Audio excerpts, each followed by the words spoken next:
A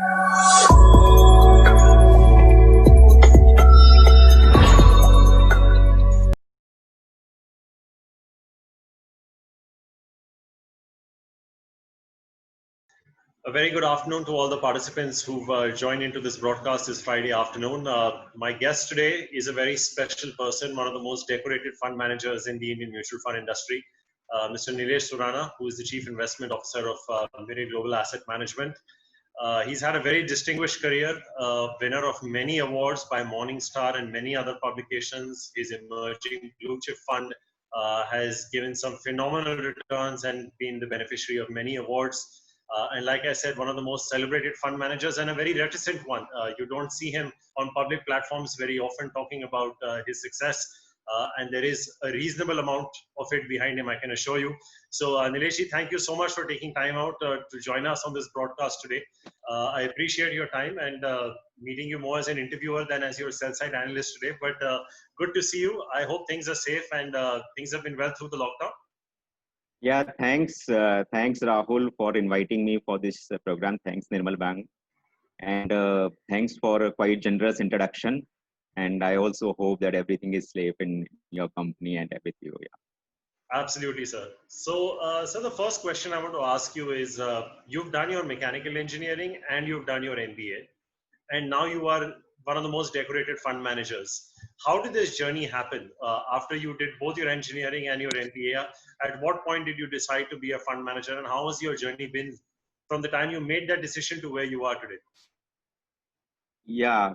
So I guess you have done some homework. So I did my engineering, and then I was in industry for a couple of years. And some interest was there in markets as a normal sort of investor. That time IPO boom was there, and if you recollect, it's the late 1990s. That was Harshad Mehta scam. So there was some amount of learning towards what that side was. But then somewhere down during the experience with the industry, I decided that I would like to be in this profession. So it's more of a journey. I am in this profession by choice, owing to interest in markets since literally I would say college days. And of course there were a few instances which were very exciting that point in time. Not that we understood much then. I remember during Harshad Mehta time, I mean, there were few IPOs. In 4 months, there were like 40x, 50x. Not understanding much, but it just out of curiosity wanted to sort of shift gears. And obviously, MBA was a super requirement. So I pursued my MBA program and then landed up here and then started with on the sell side. And for last almost 17 years, I've been on the buy side and with Mirae Asset for almost now 13 years. I mean, I would say that an overall interesting and exciting part, and now with a bit of experience of this profession, is the sort of constant learning. I mean, the opportunities to create wealth across businesses over time is so unique, so exciting that, we are learning almost every day. And as regards to fund management, I think, of course, that had happened while in a bit tough way, not had happened very smoothly, but it's a very satisfying profession. I mean, the pressure to generate superior returns vis-a-vis markets, superior returns vis-a-vis peers is intense, and as well as sort of exciting. And overall, I would say I mean, the task to sort of assume trusteeship of investors' wealth and compound it in the longer term is indeed very satisfying. Long answer, but yeah, it by choice, I would sort of come in this profession. So it's safe to say your hobby sort of became your profession. Yeah, in a way, yeah, there is a bit of liking. I mean, yeah. So Nilesh, let me take you back to 2008 when things were really tough at Mirae Asset. Your AUM had almost come down by a tenth from about 2,500 crores down to about 200 crores. And from there, you've grown it about 200 times to about 40,000 crores. Tell us about the challenges in the formative years, what happened around that time, what was the decision taken internally, and how have you got to this level, which has been so successful over the last 12 years? What have been the key learnings in this journey?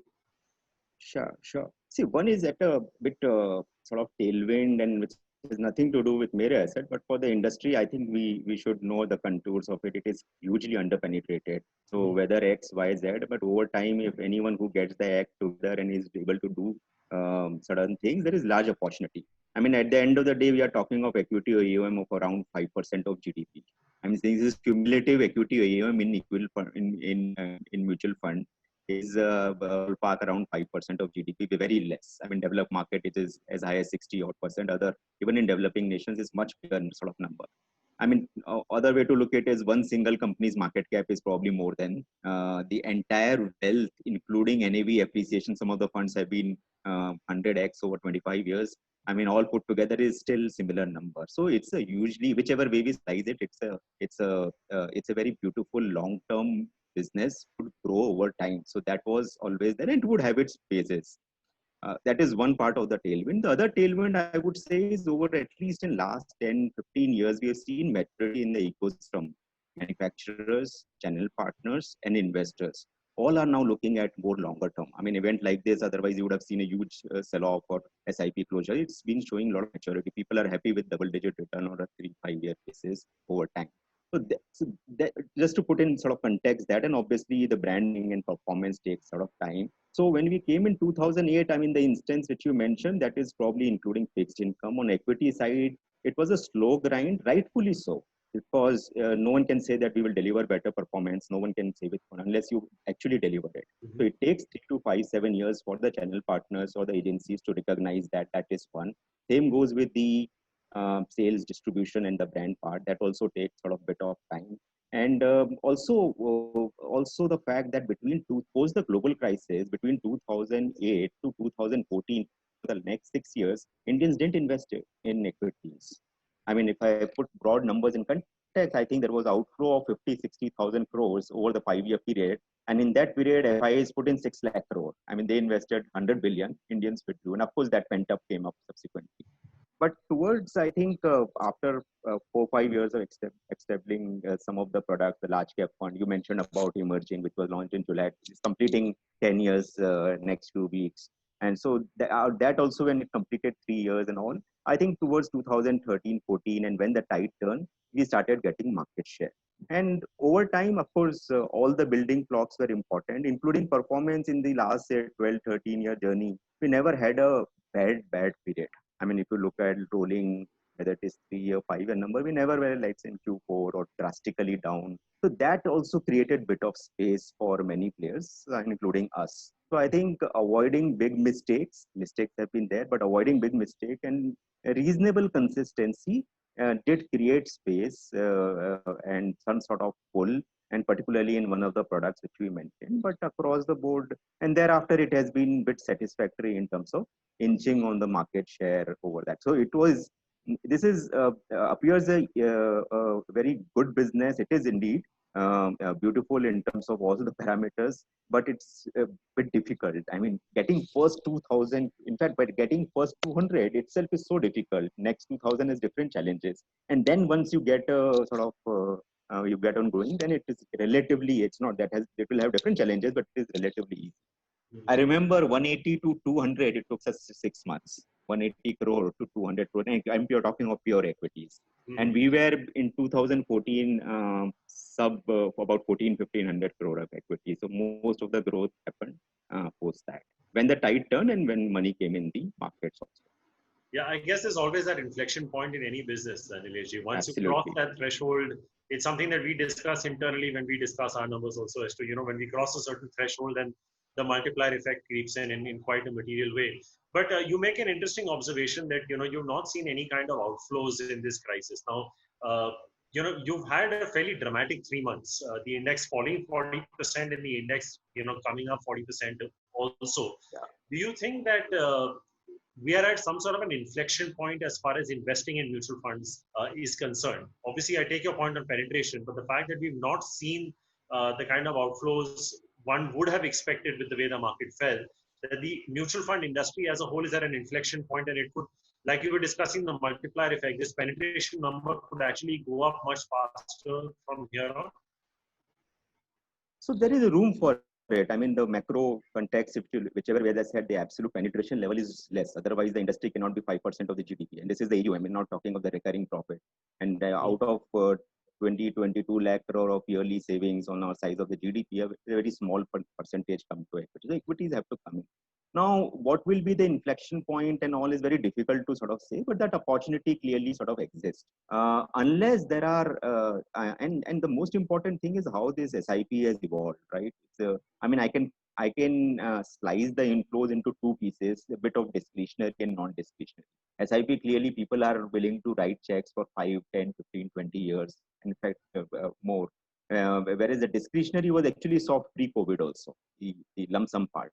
So I think the SIP culture has been, and of course the campaign, as I said, all the entire ecosystem, as long as the experience is that in the longer term, which is 5, 7 years, there are double-digit good returns. I think there is a long way to go. If, for example, if the market has corrected, but again recouped, but in the longer term, if you are able to generate a good absolute return, then the opportunity is immense compared to, and it's also to be seen in kinds of interest rates. Probably we will discuss during the course of things. It's also a function of alternative asset class, what's sort of happening. And mind you, I mean, this product is a beautiful product for someone who wants to invest in equities, for a average investor. It is so transparent, it is so competitive, and now if you look at certain plans, the rates are so less. It is very transparent. Various agencies, channel partners do dissect it properly. It's very well regulated, and endedly is to generate risk-adjusted return. Otherwise, individual, it's very, very difficult to invest directly into sort of thing. And the fact remains that there are 40 plus player market. It's so competitive. Everyone wants to be first quartile. Not everyone can be. That also means that who is gaining in the end. There is so much of competition and everyone wants to do. It is actually advantage investors. So all put together, I think it's a great. I mean, can this industry be multifold over decades? Yes. Which year, how will there be volatility is sort of anyone's guess. Well, you managed to remain in that top quartile for some time, Nilesh. Tell me something. Your emerging blue chip fund has, I think, since inception given about 17, 18% returns.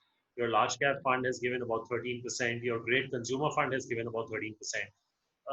How hard is it not to get complacent when you see these kind of returns? Yeah, so results are more, I mean, dissection of what has been done in the past.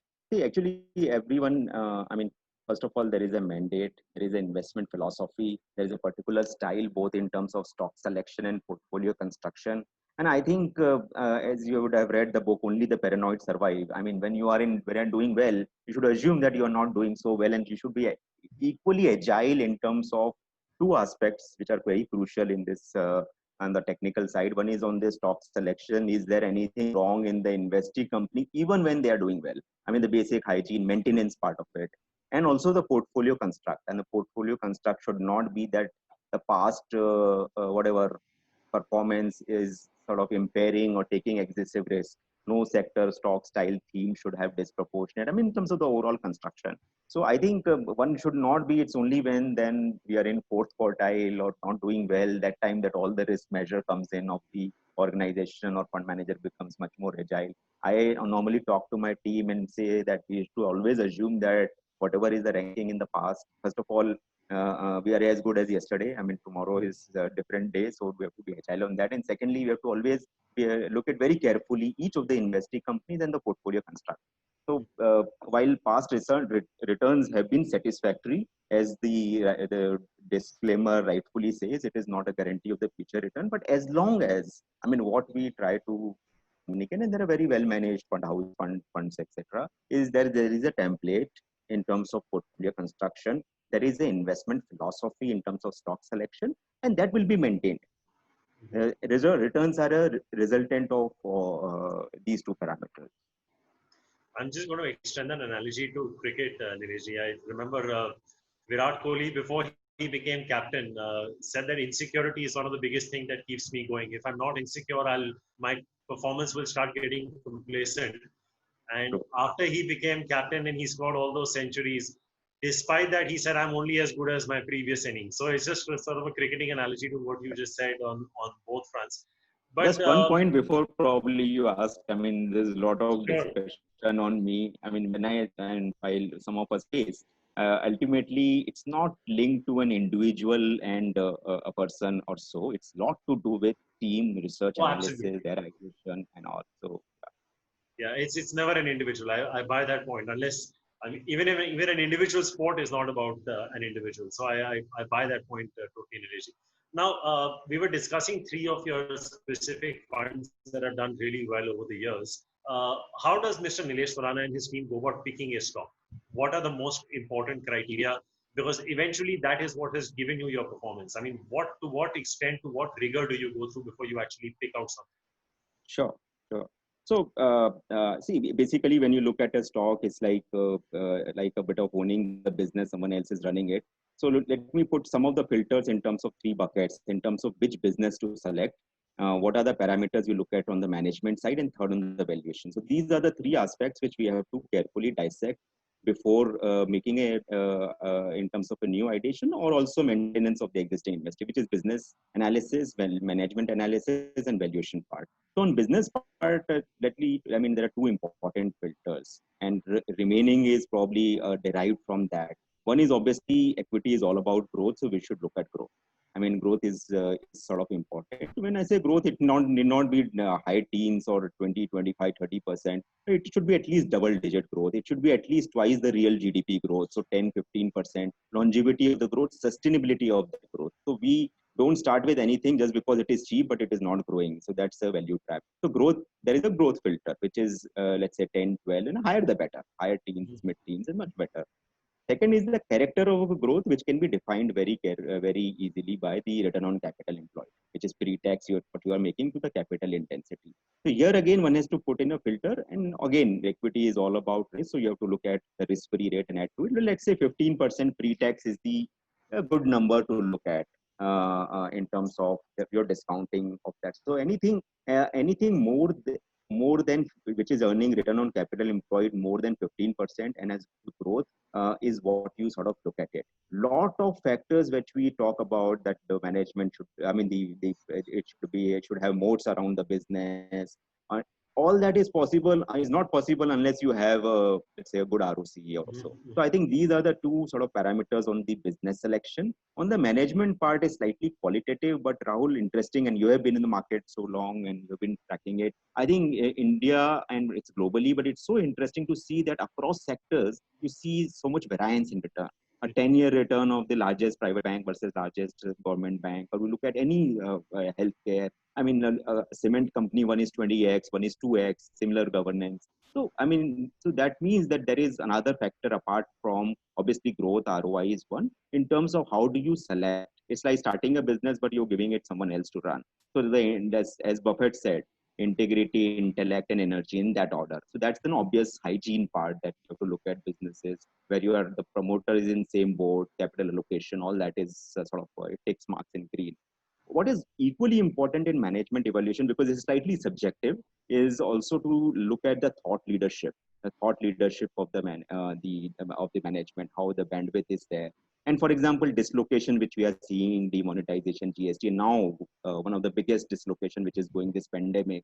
I think it is the superiority of the softer aspects of the management which will come and maybe gain market share, maybe have better ability to manage supply chain, etc. So all this is very qualitative. One can probably look at ROE for one of the parameters in terms of capital allocation, whereas ROCE is for business selection. So that's the second bucket which you have to sort of analyze while looking at any sort of company. And third is the valuation part. And here the basic rule is simple, that the value should be more than price. Price is known to everyone. It is there. All stocks are traded. For every buyer, there is a seller. Our assessment of value obviously should be higher, and there should be a margin of safety, which is value minus the price. And the discipline of that is very important. And it's a simple DCF, you can use it, or maybe a ballpark P multiple, you can sort of use it. But you have to buy it. Any good business also it need not be a good stock. Everything is good at a price. So that's very important. And a discipline that it's not that you have to buy the cheap business, you have to buy good businesses, but at a reasonable sort of valuation. So that's the third part of it. So these two buckets are to be combined and all filters have to be applied. And if you backtest, I mean, you've seen some of the wealth creator 20x, 50x, 100x over 2 decades or so. You would seldom find business which is not a growth business, not a good ROC business, not a good management sort of part of it. So I think long again, a bit long answer, but these are the various parameters which we use as a template to select a stock. Mm. No, I appreciate that thought process totally, Nilesh. I think, when I look at your portfolio and I just see some of the stocks that you picked up and the kind of returns that it has generated over the years, whether it was a Maruti or a Natco or an IndusInd Bank, it just, what you just said, it ties into that thought process in terms of picking up a growth business early and riding with it. But Nilesh, just to labor on that point that you were just making, I mean, let's look at the consumer staple sector and let's pick up two stocks. One which is a tobacco sort of, the bulk of the profitability coming from the tobacco part of the business, and the other is probably the largest market cap listed consumer company in India. Now, both of these fit your ROCE criteria.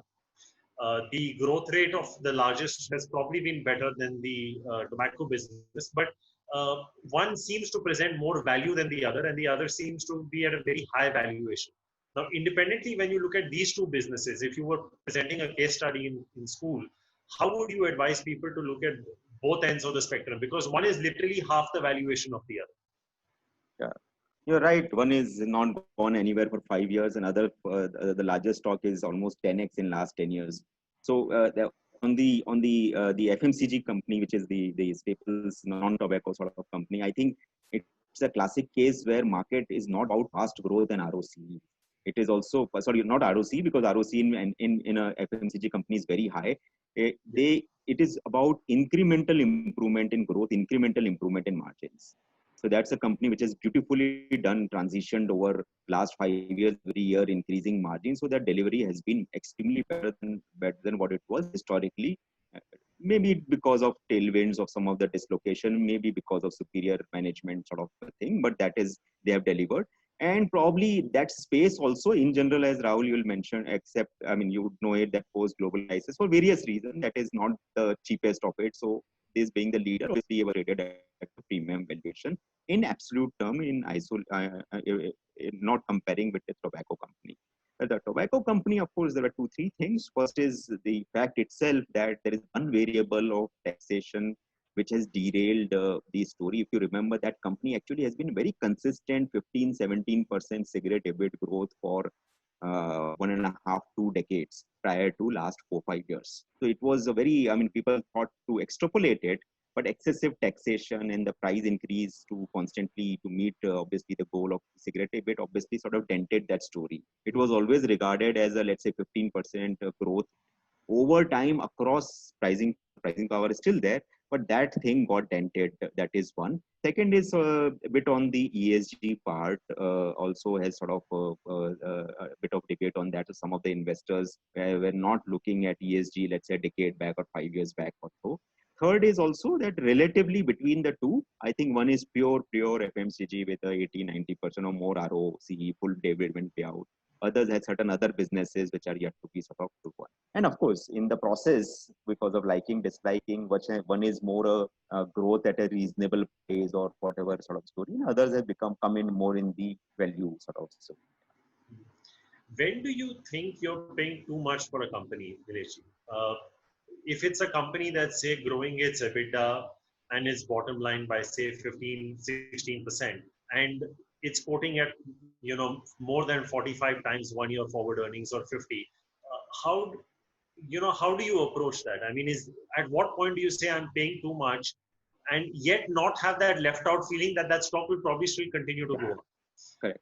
Yeah. So first of all, I mean, how do you sort of, so there is our analyst team, they have a template and they do a DCF, which includes whatever parameters. So the DCF value is a function of growth, ROE of that business. And you use the explicit growth period and then let's say a 10-year and then terminal growth rate. And then you use a discount factor. Discount factor is the house discount rate, let's say 15% pre-tax number or so. So you come out with a DCF value and you look at the implicit or the sort of growth rates on that. One can tweak in some of the, depending on the solidity of the business, not on the longevity of the growth, but depending on the stability of cash flow, instead of 15%, one can take a liberty of, let's say, 14%. You reduce the risk-free rate, something like that. And so there is a range in which the valuation would come in. Now, if it is beyond significantly, let's say the P multiple is 80, 100, and our value is 100 and the market price is 250, then obviously we don't have to sort of do it. By the way, our product, the mutual fund format at least, we have a concept of going underweight to overweight. So you can be underweight, you can not be zero weight on that. And you can just wait. I have seen time and again, generally, if you do the discipline, which our analyst team or most houses analyst team will do a particular valuation of a stock, generally you get it maybe not on the day you want to buy it, but maybe when there are dislocation in market, sometimes short term is impaired, maybe 1 quarter is bad or 1 year is bad.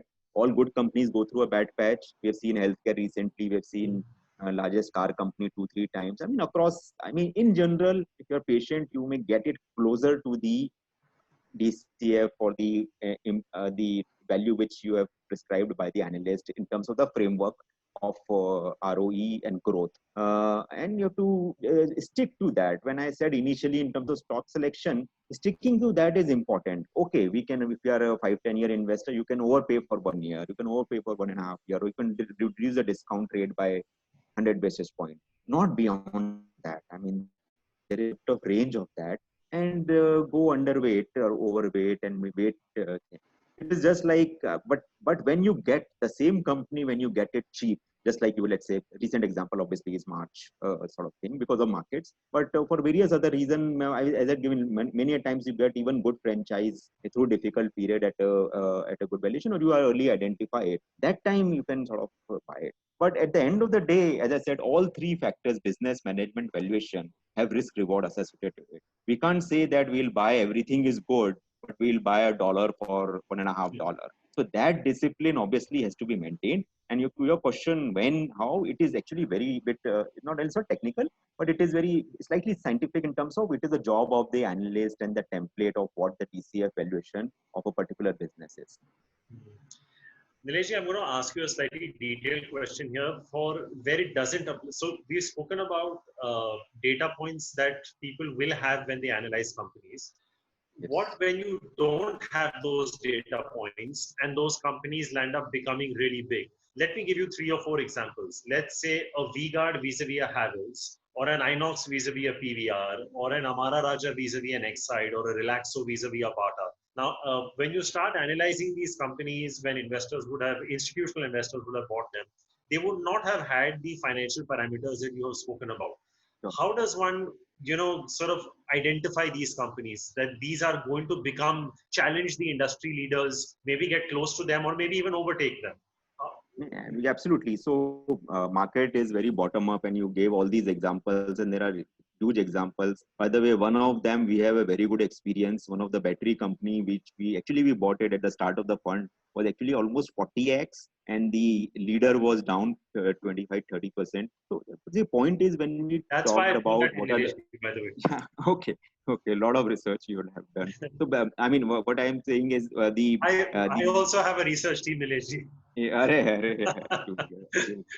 And what I was saying is we talked about the obvious parameters in stock selection, business management, and all. Lot is to do about future. It's not about past. So if the company has a ROE today of 8% and it will become incremental 25%, that is where the research lies. So because we are not discounting, DCF is not done on past numbers, it's done on the future numbers. So it's all about incremental change in growth, incremental change in ROC, if there is a change. Otherwise, history would suggest that incremental change in management also sometimes. Change in the leadership makes a lot of difference. So market is all about delta change in all that. So the process is we have to constantly meet companies, which is where I said that for an individual investor, while mutual fund is also this thing, that there is a team of analysts who constantly go and meet and talk, and you identify what are the inflection points. Sometimes the change in management, you have to assess it, right, good or bad. Sometimes certain strategies of the leader is not doing well, so a second guy can come out, and then you have to go much more depending on the nature of the business. The depth of the work can be is separate. In some of the cases, we have seen it. Ultimately, all these winners, which you for example, or many other examples, one can say it's all about, if you backtest it, it would be all about they would have either a better growth and or better margin or ROC and probably better capital allocation. So if it's all linked to that. So the entire idea of stock research, stock market excitement, and also is also to do with that it's a bit about future in a scientific way. So all you have to try to identify about incremental change in all these parameters, and that's a constant job. I mean, that's a constant job which we have to do. Otherwise, how do we select A and B within a particular sector? Mhm. So, Dinesh, I want to move to a broader theme now, and this is actually a question one of our participants has also sent in. Is what is your view on active versus passive investing? I mean, passive investing is a phenomenon that's picking up in the West. Yeah. It's gaining some debate traction in India. What are your thoughts on it? Yeah, so we as a house are giving a lot of, we have also come out, we have a separate passive team and a lot of products are coming in, including some of the exciting products from our global sort of basket. So, see, the point is there is place for two. Passive will take bit of more time. In India, we gave example, and you gave in the previous question so much example of A versus B sort of doing well. So there is a room for active managers to still generate alpha. Then there is a bit of debate in between which does happen. The moment you take a 10 to 20, 25-year track record, there is a difference in return of well-managed funds. Let's say average Q1, Q2 fund over the benchmark. So there is a alpha possibility of whatever, 150, 200, 300 basis point over the longer term. Is that impaired? It's not necessarily sort of that is not the case as of now. So there is a room for active investing, particularly when the size of the industry is sort of small. There is equally room for passive investing because just you should know that in mutual funds, if 50% of funds are doing well, 50% are also not probably doing sort of well. So it's been always get a bit confusing or rotational. For someone who wants to not take off this or take a cost sort of is also another consideration. And the fact that in India, actually active guys are supposed to beat the benchmark first, the peers, and generate absolute return. So you are at you are taking a call on the market in a cost impact efficient way is the passive also have a space for it because India is a growing economy, because we are saying we'll double in say 7 years or around that 7-8 years. Our nominal GDP is around 11%, sort of 10-11% growth. So we'll double that. Generally, in a such high growth in economy, either new businesses will come, existing businesses will become much bigger, and there will be differentiation in various sort of buckets of the business. So I think there is, I would say, there is a larger role for active now, money management now, but that is not at expense of sort of passive. There can be a certain set of investors, some institutional guys, some of the things where they can longer term they can invest because cost is also a consideration in that. So both can coexist. Given we are not a developed market, so the room to manage actively and generate alpha, and there has to be alpha over benchmark. Otherwise, passive is active is will question that obviously. So there has to be right to win. But I think there is long way for this debate to go in favor of Fair passive. enough. Just moving the conversation a bit towards where we are on the markets currently, Nilesh. A two-part question. Were you surprised when the index fell 40%? And are you surprised that it has rallied 40%? Yeah, so at least the second part was I mean, we were while it fell, it was a lot to do with the unknown and a lot of other things. So there was, I would say, was it surprising? Not so. Maybe one could say that the last part would have been very surprising sort of thing. But the event is like that. That could be, and also it was driven, as you Rahul, you tracking so well, you know, that it was also driven that March we had, I think, about $9 billion of FI outflows. So that also, and it's self-feeding at a point, market beyond goes beyond fundamental. It's like pendulum, it swings that. So it happens, and the event called for it. It is once in few decade thing. So it did happen like that. But we were obviously sort of towards the, let's say, March 23rd was the low. It was going beyond fundamentals. That was the view. It was that I mean, it is going excessive side. That was the thing. The pace of rally in last 3 months also is a bit surprised. That's what the market said. I mean, that's why many people ask, let's say, forecasting in 3 months, 6 months, 1 year is very futile to sort of say that. But yeah, it did. If it would not be right for me to say that both in terms of the pace and intensity, both on the downside and upside, more on the recovery within a 3 month period, 37-38% from the lows is slightly surprising, guys. Would you be buying value or growth at this point? No, so see, over time we have maybe through mistakes or otherwise over time we have realized, and it is true also. And I said that I mean, see, as I think Benjamin Graham mentioned, or I think it's basically someone sort of I'm not remembering the exact thing is. I mean, you can't look in isolation growth and value. I mean, you have to buy growth businesses, but up to a reasonable value. So let me put it like this: growth has to be subset of value. That Hmm. is one. Looking, there has to be basic growth even if you are looking at value stocks. So that is important. So what we look at in terms of portfolios, that almost 70-80% should have that basic filter of low teens, mid teens, double digit sort of growth. And even in the value pack, which was there pre-COVID, and even now, it should not be value because it is not growing only. I mean, it is growing at 5-7% in an economy like ours. It doesn't make sense. So growth has to be a filter. Just classic value without looking at growth and ROC, obviously we don't look at it. So a large portion of the portfolio is towards growth, but not at any price. It has to be at a reason, and that's very, very important because last 10 years we have seen all sort of multiple stuff going in.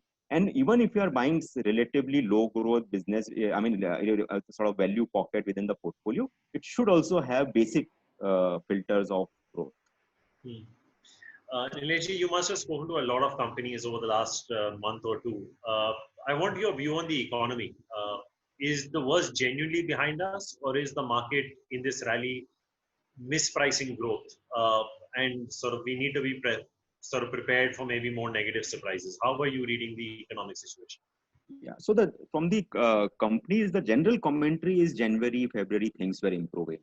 Actually, pre-COVID, I'm saying the things were genuinely sort of improving, and but for COVID, things would have been much sort of better. And by the way, COVID happened or pandemic thing happened in a scenario where we were not doing well. Mm-hmm. That's very important point. Our PAT to GDP was 2.5%, and that's after the tax cuts. And when GDP itself was 15-year low, ROE is at 15-year sort of low. So things were about to sort of improve.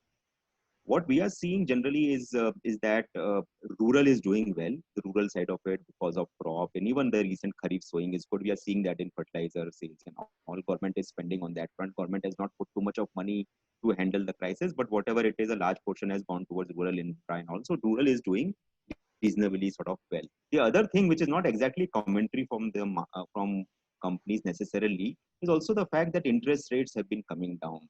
So I think that we have to look at it very, very positively because, and you know about how it's happening globally, $6-7 trillion both by central banks and governments have been equal amount have been put in huge money. And even in India, the RBI has been very, very proactive. I mean, we're seeing in this cycle during the lockdowns also 115 basis point reduction in rates. Rates are at 15-year low, repo at 4%. Doesn't stop there also.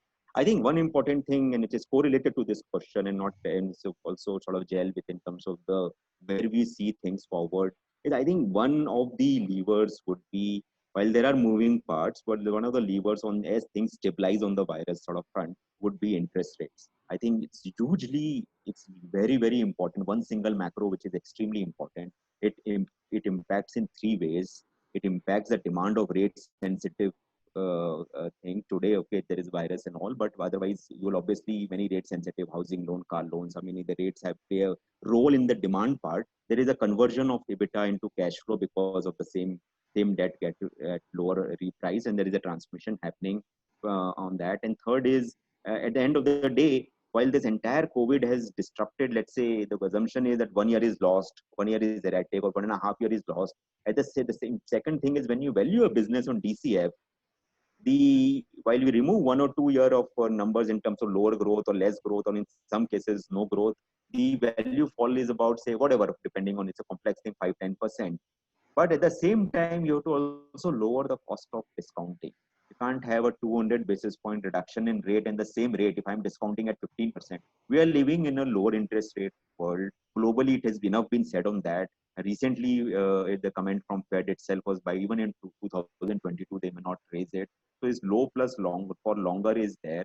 So the point is, I think there are positives, negatives. While the markets have moved up, there are negatives in terms of we don't know unknown part of the virus, whether there will be how long it will take, and we have obviously the final solution of curative and preventive sort of thing is not sort of known. So that volatility will be there, but it will not be like what happened initially, the extreme lockdown and severity. That will be not be there, but there will be some volatility. There are certain geopolitical issues, and maybe markets have moved too fast to slow.